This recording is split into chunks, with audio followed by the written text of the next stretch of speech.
Ukraine has been duped again by the joint efforts of the polar bear and the bald eagle. How could it be so short-sighted? Always forgetting past hardships and only focusing on immediate gains. Let me tell you all. These two have joined hands to deceive Ukraine time and time again. But every single time, Ukraine falls into the trap. The first time was right after the disintegration of the Soviet Union. Ukraine suddenly became the world's third largest nuclear power nation, boasting over 5,000 nuclear warheads. My goodness! Over 5,000. Isn't that astonishing?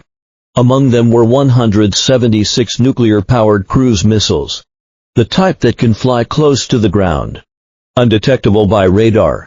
There were also 2,500 sets of tactical nuclear weapons, over 1,000 nuclear warheads specifically for intercontinental missiles, 170-odd launch silos, 176 intercontinental missiles.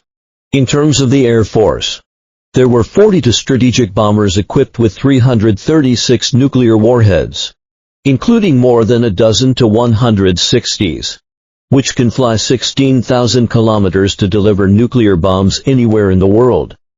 Just hearing this makes one's hair stand on end. The US and Russia were losing sleep over this. Ukraine's nuclear arsenal was simply too terrifying. They thought, we can't keep butting heads right now. So, these two countries joined forces to persuade Ukraine to destroy all its nuclear weapons. All Ukraine got in return was the so-called promise from the US. The US claimed, I'll not only safeguard you but also offer you aid. I'll ensure you have a worry-free life and take care of you in your old age. Just like that, Ukraine, once the world's third largest nuclear power nation, was reduced to a defenseless small country. The second time was even more intriguing. There were 2 aircraft carriers under construction in Ukraine's Black Sea shipyard. One was the over 60,000-ton Varyag, and the other was the over 80,000-ton nuclear-powered aircraft carrier Ulyanovsk.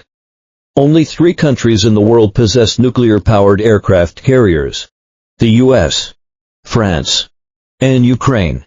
This nuclear-powered carrier was armed with over 100 large-scale anti-ship missiles, capable of launching long-range saturation attacks on US aircraft carriers. In fact, it was on par with the Nimitz class. Yet, the US managed to deceive Ukraine into dismantling it. Here's what happened. The US posed as a Norwegian businessman and asked Ukraine to build several merchant ships, offering an exorbitant price and paying a deposit upfront. Ukraine, lured by the huge potential profit, accepted the deal.